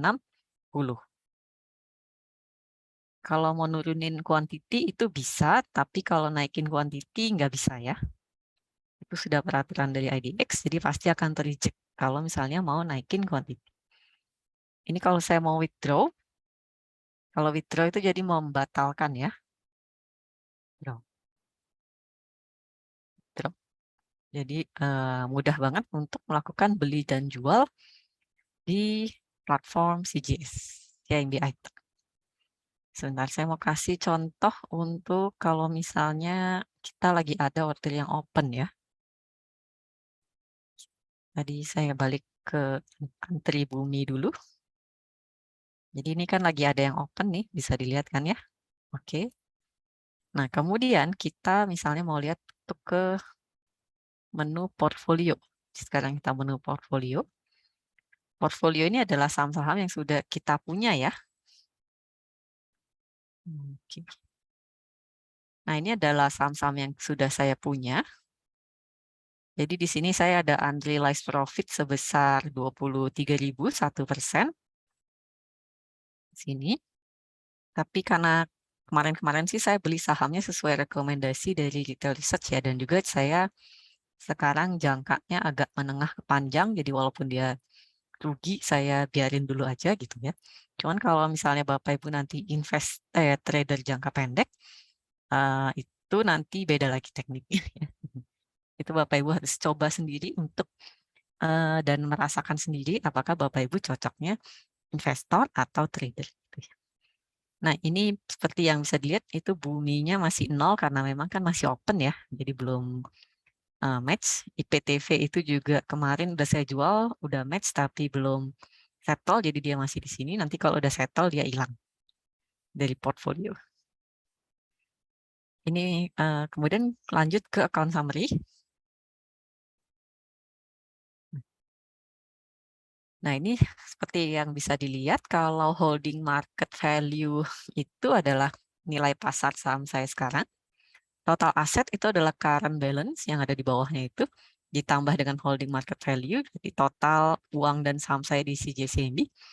Available cash balance itu adalah uang saya yang ada di RDN yang bisa ditarik ya. Tapi itu tidak real time ya. Jadi yang real time itu yang current balance itu makanya yang paling besar sendiri. Jadi itu adalah uang yang ready untuk saya belikan lagi saham. Ya, jadi cuma sisa 122.000 untuk saya belikan lagi saham atau saya tarik. Nah, itu seperti yang bisa dilihat karena kita kan lagi ada open buy bumi ya. Jadi dia ada open buy 15.000 di sana. Kemudian ada block amount and standing by order kalau kita ada penarikan dana ataupun open buy, bisa dilihat di atas lagi ada open buy ya, maka dia akan langsung masuk ke block amount. Sell buy yang bawah itu ada angkanya karena saya ada melakukan penjualan dan juga pembelian yang sudah match tapi belum settle ya, jadi dia masuk ke situ dulu. Kemudian angka-angka di bawah ini mungkin nggak terlalu penting ya, nggak usah dilihat. Itu paling yang di bawahnya lagi ada T-Day, T+1, T+2. Nah, itu kita bisa melihat untuk T plus kita di bawah situ ya. Yang paling penting mungkin yang current balance ya. Jadi kita tahu berapa sih uang yang tersisa untuk saya belikan lagi saham. Simbol marginability list saya lewatkan dulu karena memang belum ada isinya. Ini withdrawals ini untuk kita melakukan penarikan dana. Kalau misalnya kita mau tarik dana, kan ada 400 tuh yang ready. Tuh. Tunggu, coba saya tarik 100.000 misalnya ya. Kemudian tap submit. Nah, itu nanti kalau kita tap yes, nanti dia akan muncul ke withdrawal history yang ada di sini. Jadi kita bisa pantau untuk status penarikan dana kita di menu withdrawal history ini. Nggak ada karena ya kayaknya saya memang belum ada melakukan penarikan dana sih. Oke, kemudian ini penarikan dana di periode ini ya. Kalau kemarin-kemarin sepertinya ada. Ini periodenya juga bisa dimundurin atau diatur-atur. Berikutnya itu adalah order list sama kayak yang tadi ya. Kalau kita mau langsung withdraw itu bisa. Cancel reject. Ya ini kayaknya karena ini ada 1 menit random closing dulu sih. Jadinya dia cancel reject. Ya dan nanti aja 15.01 baru harusnya bisa saya withdraw. Kemudian ini ada order search. Jadi ini kayak transaksi histori kita ya. Kita bisa lihat yang lalu-lalu. Order tracker ini saat ini belum. Order summary itu bisa kayak rekapan transaksi kita. Portfolio web report ini untuk nanti kalau kita tap yang di tengah itu nanti dia akan menampilkan untuk my reports seperti trade confirmation, kemudian juga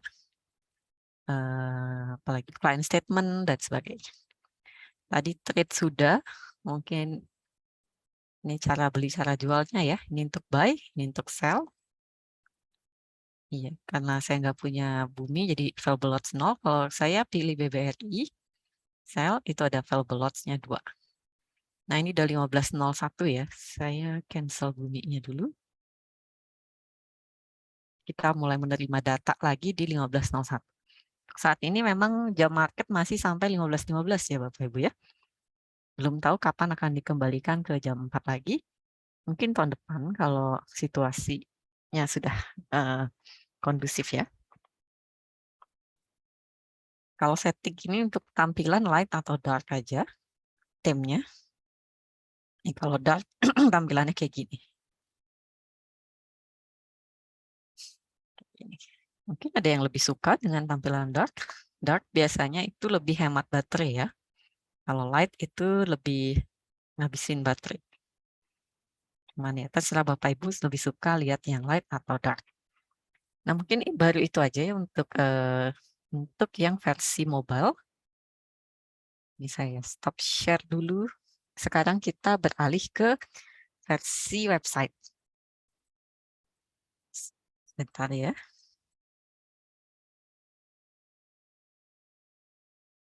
Saya akan sharing yang lewat website sekarang. Nah, ini dia. Ini saya login dulu. Nah, ini untuk yang versi websitenya. Jadi begitu login itu tampilannya seperti ini ya. Bikin Market Watch. Ini ada Composite IHSG. BP ini adalah buying power ya. Jadi ini adalah trade limit saya berapa. PV itu ada portfolio value. GL ini adalah unrealized gain or loss. Kayak gitu. Tuh, ada keterangannya ya. Ini untuk IHSG di hari ini. Volume IHSG hari ini. Nilai transaksi IHSG hari ini. Frekuensi. Net foreign buy sell. Symbols traded kayak gitu. Kemudian ini untuk order book ya, seperti yang Bapak Ibu bisa lihat. Ini order book dari saham Excel, BBRI, BP, PTV. Kalau kita ganti misalnya JSMR. Kayak gitu. Jadi tinggal di sini ketik aja mau saham apa. Pilih yang RG belakangnya. RG itu artinya reguler ya. Ini adalah running trade ya yang sedang berjalan. Nanti dia tutup jam 15.15. Kalau kita mau langsung beli jual, langsung aja nih klik di sini.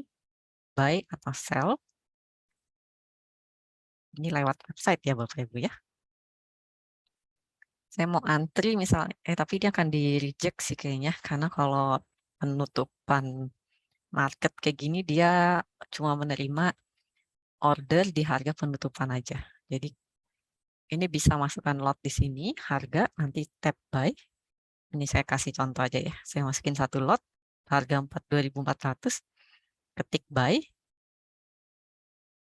trading pin, nanti confirm order. Kalau saya masukin 2.400, Excel-nya kan di offer itu ada 2.400, berarti itu nanti order saya langsung match. Tapi kalau saya masukin di 2390, nanti order saya akan statusnya open atau masih antri ya Bapak Ibu ya. Jadi kalau Bapak Ibu mau langsung HK atau hajar kanan, itu langsung belinya di harga offer yang paling atas. Kemudian di menu berikutnya itu ada market. Market ini kayak untuk membuat watchlist ya. Contohnya ini menu my favorite untuk membuat watchlist. Nah, saya mau nambahin saham. Kayak gini. Kalau saya mau hapus atau di halaman ini saya mau langsung jual beli, tinggal klik di sini. Langsung buy atau sell. Dan ini juga ada untuk keterangan dari saham tersebut. Jadi misalnya ini untuk Pegas, mau lihat detail quote-nya. Jadi ini adalah informasi dari harga-harga dari Pegas. Ada 1.835, dia naik 1,94%, 35 poin. Mau langsung buy sell juga bisa di sini. Lihat keterangan informasi harga-harganya juga langsung bisa di sini. Jadi ada open, close, high, low. Kayak gitu ya. Selanjutnya kita langsung klik di sini aja. Ini running trade khusus untuk Pegas saja. Jadi beda ya sama running trade ini. Ini running trade untuk semuanya. Kalau ini untuk Pegas saja. Depth by price ini kayak order booknya atau antrian Pegas berdasarkan harganya. Depth by order, jadi misalnya di harga, kita lihat kan ini dia paling atas 1835 dan 1840. Jadi misalnya di 1835 itu 10 per atas itu ada berapa lot, itu kita bisa lihat di sini juga. Ini adalah chartnya. Tapi ini chartnya secara, ini area ya, kalau misalnya mau diubah-ubah nanti bisa diubah di menu chart. Ini untuk 6 bulan, 3 bulan, 1 bulan, dan sebagainya. Gitu ya. Jadi di menu ini juga udah, kalau misalnya Bapak Ibu mau di menu ini aja untuk melakukan beli jual juga udah bisa sebenarnya. Broker itu mungkin sekarang udah lagi belum bisa ya, karena broker summary-nya belum dibuka. Trade by stock ini yang kayak tadi di handphone, ini untuk menampilkan trade summary dan trade list, value, frekuensi, volume, dan sebagainya. Ini adalah widget yang saya bikin, workspace yang saya bikin sendiri ya.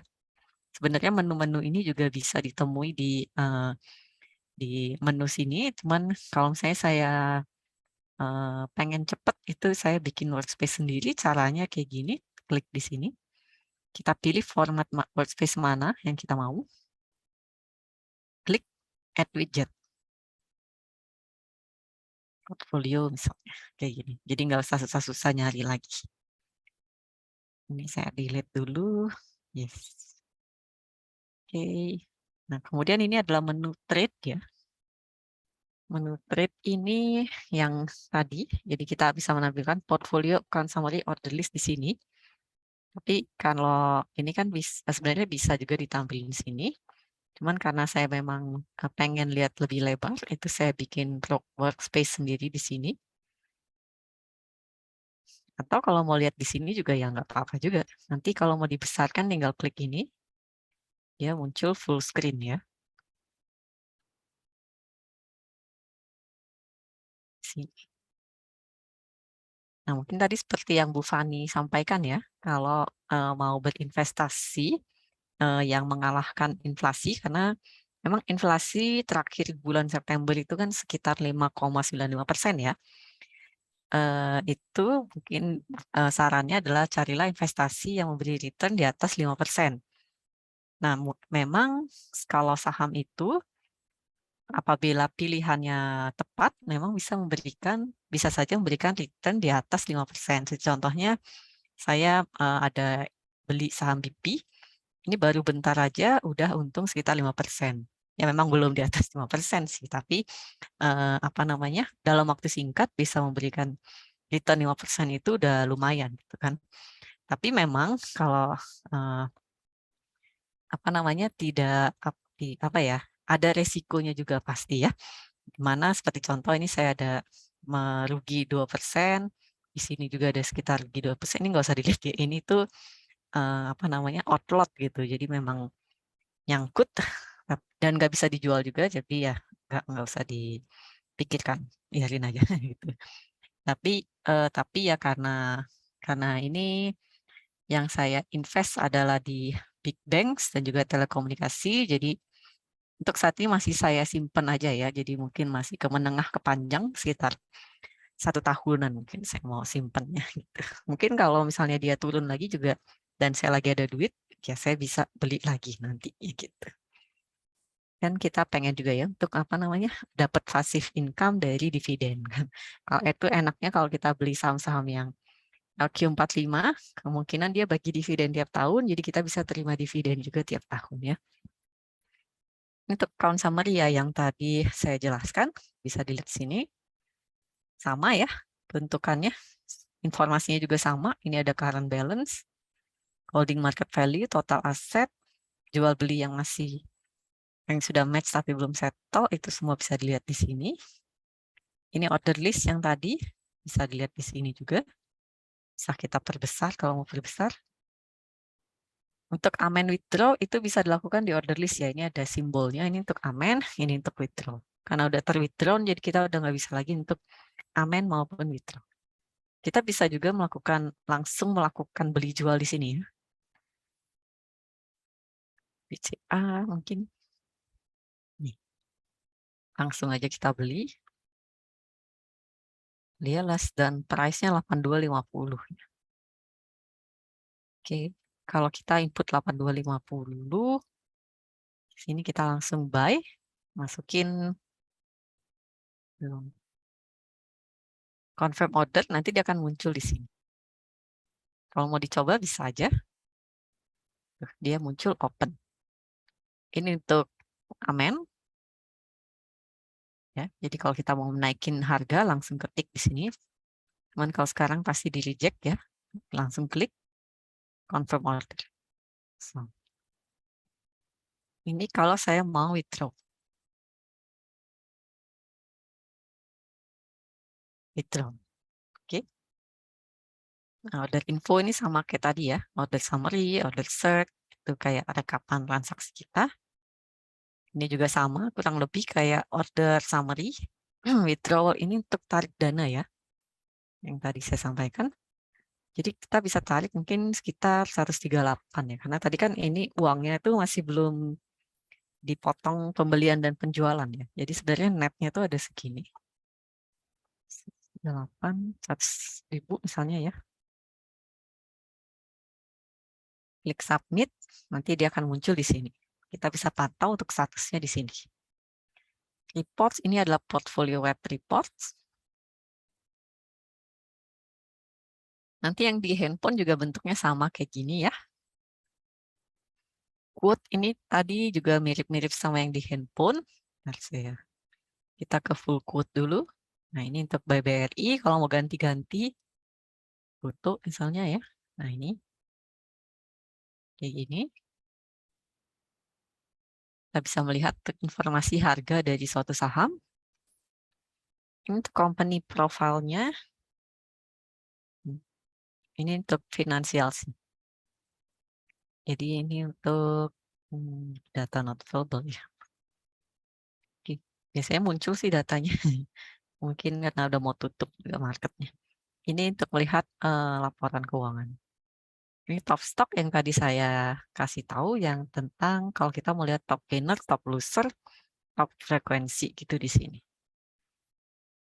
Oh ya.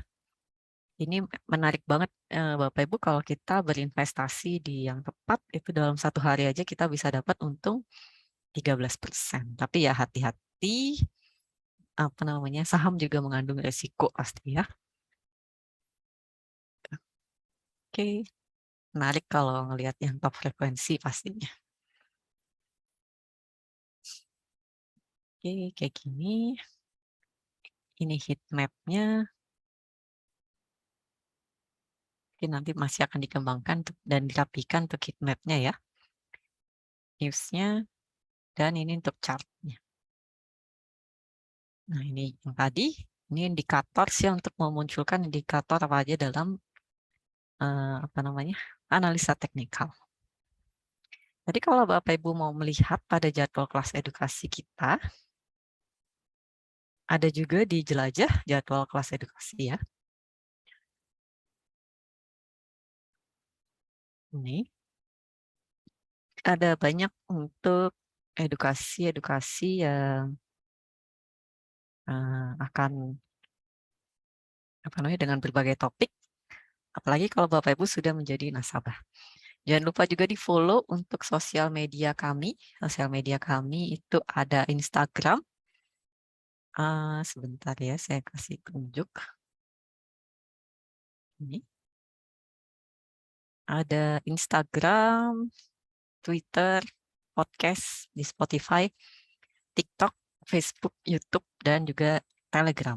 Di mana pastinya kita akan bagikan berbagai macam info-info menarik. Dan juga ada live chat ya, BTS tiap ini belum berubah ya sebentar. Saya stop share dulu.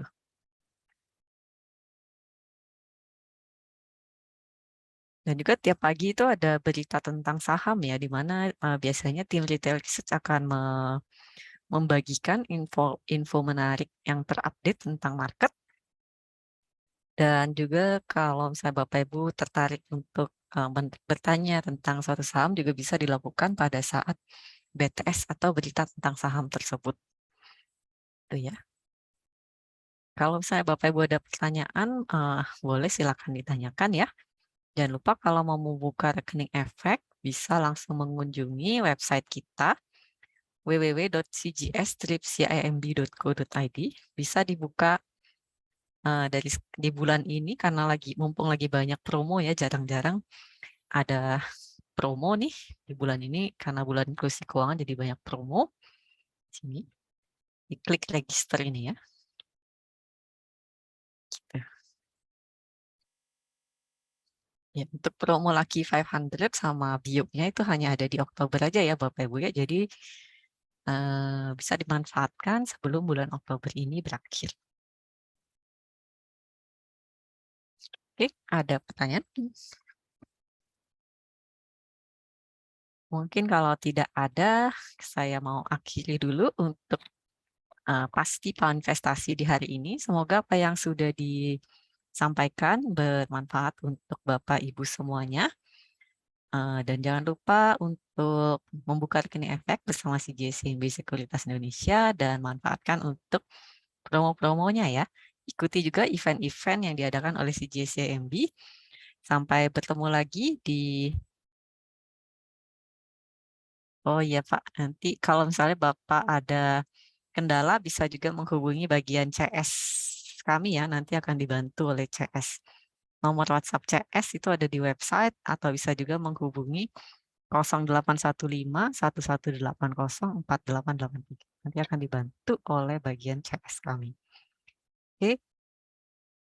Dan akhir kata mungkin saya pamit undur diri dulu. Terima kasih untuk Bapak Ibu yang sudah mengikuti acara hari ini. Semoga Bapak Ibu tetap sehat selalu ya, dan juga semangat investasi selalu. Sampai jumpa lagi semuanya.